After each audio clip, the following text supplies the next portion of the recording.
junior golf news then. And ironic enough, we're going to talk about the DP World Tour qualifying school. You mentioned some of the pros who've made it through.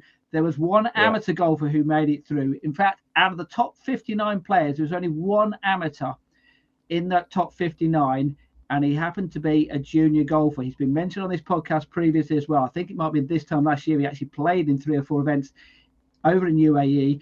Well, Josh Berry, congratulations to Josh Berry. He's only 18 years old.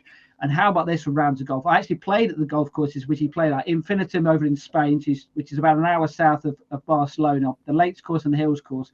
Scores 67, 68, 70, 67, 71. And obviously 6 rounds you go. So he's going into that final round thinking, whoa, this could be a little bit, well, how about that? He dropped 1 shot in his final round and shot 70 and finished in 20th position. So congratulations to Josh Berry for earning your tour card at that young age then. So good luck to him. Right, another competition which we mentioned in the last podcast, we were previewing it. We were saying some of the players who were playing in the competition. The Justin Rose Telegraph Junior Golf Championship took place over in Portugal. We've got a photo of the boys and girls winners. It was, like I say, it was played over 3 rounds of golf. So boys winner was Morton Bailey there from West Hove Golf Club on the left-hand side. Girls winner was Annabelle Peaford then. Scores for this competition, cracking scores to win it. Over 3 rounds, Morton Bailey shot 69, 71 and 69. And actually, on that first day, he had 5 birdies in his front 9 to really get himself to a great start, and in the end he won by 6 shots as well. So really good victory for him. Philip Crowe. Can I just ask Steve, why did Dylan Shaw Radford withdraw? I don't know. I did see that. I wasn't quite sure. And I hope, well, you would, if you follow my logic here, I hope it was an injury, because you would hope that he hadn't pulled out because he didn't have a great second round. But as a defending champion, obviously, I would guess that it had to be something quite serious, because he would have wanted to do really well in this competition. And obviously, I think he had world ranking points, so obviously it was a big event for him to play. But yeah, it was a good spot there, because I did see that he was the only one who pulled out. So. Dylan, if you are watching this, if you did pick up an injury, I hope you're feeling better now. So Philip Crowe finished second, 70, 76, finished with a 69.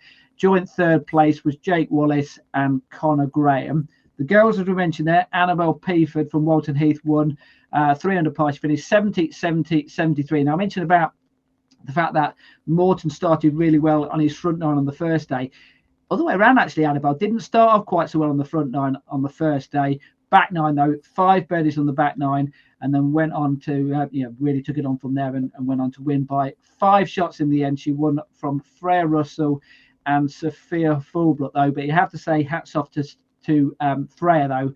Her final round, 66 with the final round to really shoot up the leaderboard. 8 birdies in that final round, so well played to her. Now, as you can appreciate, this time of the year, not too many competitions, and the ones we've mentioned there have been overseas. And we're just going to mention one more now. This is one which is going to be taking place next week. I'll be there. It's the Faro Series Grand Final. Takes place in the UAE at El Alain Golf and Shooting Club. A couple of players who we know who played in it last year. Ben Bolton, who actually played in the Daily Telegraph over in Portugal, and Isabella Taylor-Stokes are a couple. But lots of players from the UK and Ireland. And just some of the other countries who've got representatives: Spain, France, Sweden, Finland, Czech Republic, Slovakia, Poland, Austria, Latvia, Serbia. That's just in Europe. And then from overseas, Vietnam, Taiwan, Philippines, Thailand, Kenya, India, UAE. So, a real international event.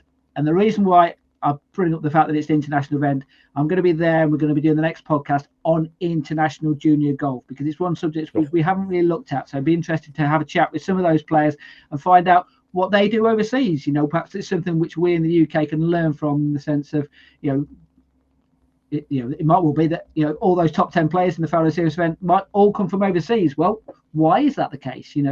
Are they doing something right that we're not quite doing so right? Who knows? Let's find out and see whether they've got some good ideas. We're not playing enough golf in school.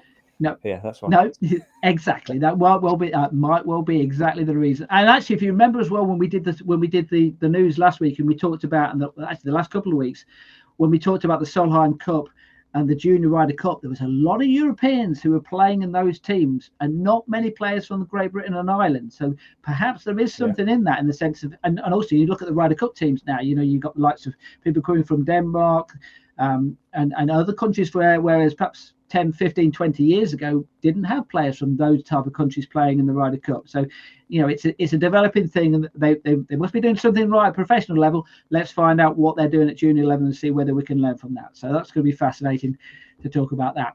All right, but that wraps up the junior golf news for this week then.